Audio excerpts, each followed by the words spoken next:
Delighted to welcome on the show for the first time a man who's coming off a fantastic performance and victory at UFC Fight Night Sao Paulo against Demian Maia. It is one of the most talked about men in the welterweight division at the moment, Mr. Colby Covington. Colby, first of all, great to have you on the show. How are you, my friend? Hey, what's up, man? Thanks for having me on the show. I'm doing great. Brilliant stuff. Colby, first of all, I believe you're out in Ottawa, I believe, in Canada. You're doing some pro wrestling with TNA. Can you talk to us about what that's all about? Yeah, it came about from one of our teammates, Bobby Lashley, and I thought it'd be a good idea for my career. It's just another way to get my face out there and get more eyes on me, which is what I want. I want all the eyes in the world. I am the new king of the welterweight division, and I want a lot of people to see me fight. So this is a fun time to kind of get a little bit of that energy and that competition out and kind of be able to do something when I'm not fighting. Yeah, you seem to have obviously embraced the pro wrestling element. I know you're a fan of this sport.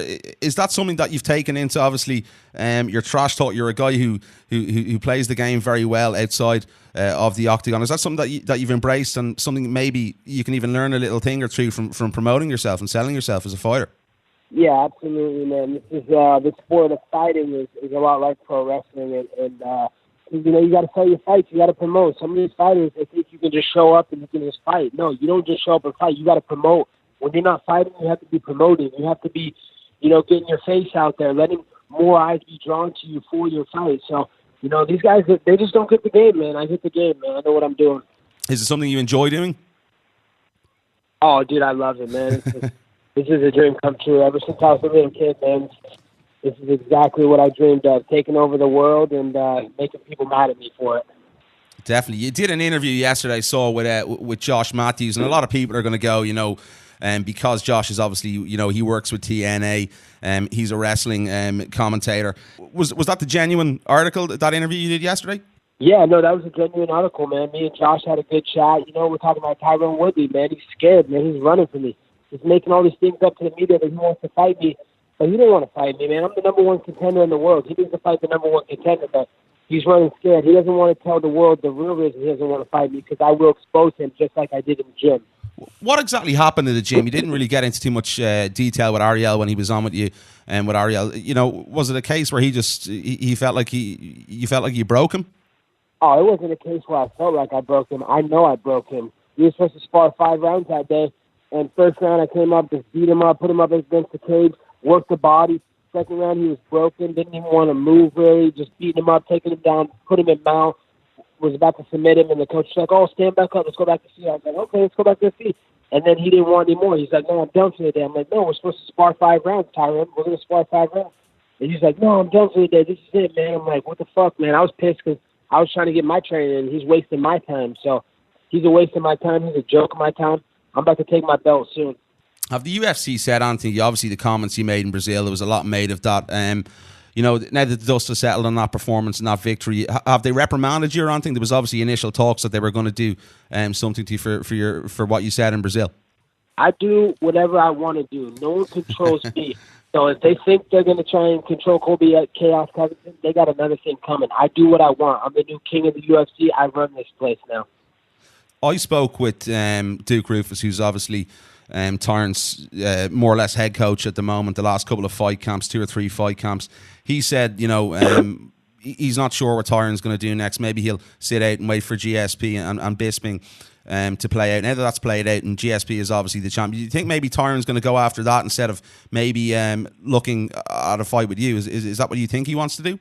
Yeah, definitely. He doesn't want any part of me. I'm the true number one contender right now. He already saw I'm number 3 in the world. He saw number 1 and number 2. I'm the next contender in line. The UFC trying to make the fight happen with me and Tyron Woodley, but he's already making excuses. No, I want the one fight. Oh, I'm a victim. Oh, you're gonna play the victim card. Oh, race. Oh, everybody's racist. They don't want to give me a big fight, but they'll give Conor a big fight. So he only wants to get that big fight with GSP. But the thing is, GSP's not gonna fight him because Tyron Woodley is not a money fighter. No one wants to watch that guy fight. Anytime you watch that guy fight, it's like watching paint dry. The guy doesn't fight. He backs up. He plays it safe and conservative. And he's not entertaining. He's not a draw. So at the end of the day, I'm going to be waiting here for Tyron Woodley whenever that bitch makes up his mind. But he's not going to be fighting GSP, so he needs to hurry up and sign the dotted contract.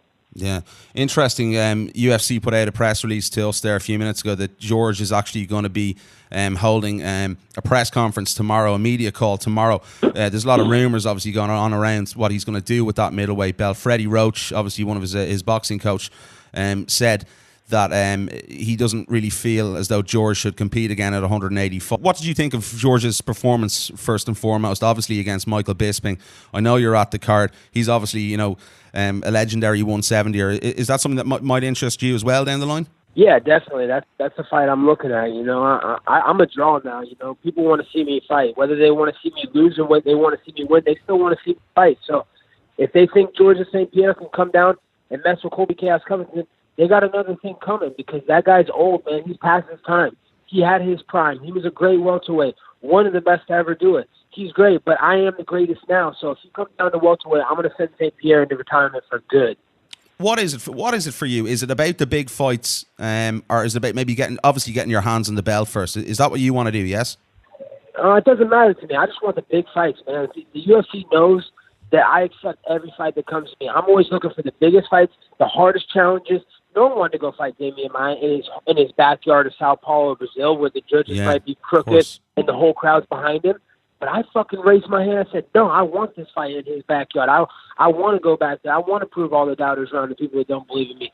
So, I'm just looking for the biggest fights possible. But obviously right now the biggest fight possible is the belt. And I want the belt because all the people that think I'm number 3 in the world, that's a joke, man. I'm not number 3 in the world. I'm number 1 in the world. They got the rankings wrong. I'm the best welterweight in the world right now. Tyron Woodley needs to stop hiding. One report that came out today, Dana White did an interview last night, I think with the LA Times, and the rumour was this morning that the UFC were going to do Darren Taylor, obviously coming off his win against Donald Cerrone, against Stephen Wonderboy Thompson on the 24th of February in the UK. But Stephen Thompson's camp have come out and said earlier on this evening that they're not interested in the fight at this time. Is Darren Taylor a guy that you would possibly consider getting into the cage with? The only person that I'm focused on getting in the cage with is Tyron Woodley. I've earned my stake, man. All these others, young up-and-comers, they're still kids in the game, man. I'm a veteran, man. I've been in this game. I'm 8-1 in the UFC. Tyron's 8-3 in the UFC. All these other little kids, they only got like 3 or 4 fights in the UFC. I've earned the right to fight for the world title. So the only person on my mind is Tyron Woodley. After I beat Tyron Woodley's ass, any other little contender that wants to come up, I'm going to be a real champion, and I'm going to fight all the contenders. I'm not going to be a little bitch like Tyron Woodley trying to pick and choose money fights. I'm going to clear out the division after I get my belt versus Tyron Woodley. And whoever's next, they can get it next too. You said you're a company guy. What if the UFC offer you a fight before then? Would you accept a fight before Tyron Woodley? I'm only focused on Tyron Woodley. I'm next in line for Tyron Woodley. So, the only person I'm looking at is Tyron Woodley. I don't want anybody else to come across my contract sheet than Tyron Woodley. But we'll see what happens, man. If it gets a couple months down the road, he starts crying about his shoulder again, which really means he's crying about his vagina being hurt, then we can look at an interim title. And whoever's there for the interim title, Robbie Lawler or RDA winner, I'll take those guys. But there's no one else next in line. I'm number 3 in the world. I proved I already beat 2 top 5 guys, and I've beaten 3 top 15 guys. So, I've earned my right to fight for the title, So it's either going to be Tyron Woodley or I'm going to take the interim title, and then I'm going to bitch slap Tyron Woodley with the interim title. Have you spoken with Dana White or any of the matchmakers in the UFC since the fight in Sao Paulo about what is next, or have they, come up with any suggestions or maybe offered you anything? Yeah, they've been talking about suggestions. They want to make the Tyron Woodley fight. There's legitimate beef there, So, this isn't promotion. This isn't like some fairy tale stuff. This is legitimate beef. Me and Tyron Woodley hate each other. I want to smash the dude's face in again, like I did in the gym. And he probably won't. He doesn't want anything to do with me. But eventually, he's going to have no choice because he wants this money fight with GSP. But GSP's not going to fight him. GSP's going to fight Conor, and he's going to fight Anderson Silva. So, we're just waiting on Tyron Woodley. Whenever he wants to heal up his little sore vagina, then I'll be waiting here for him. But I'm gonna keep getting better and keep improving in the meantime. Why do you hate each other so much? Do you feel?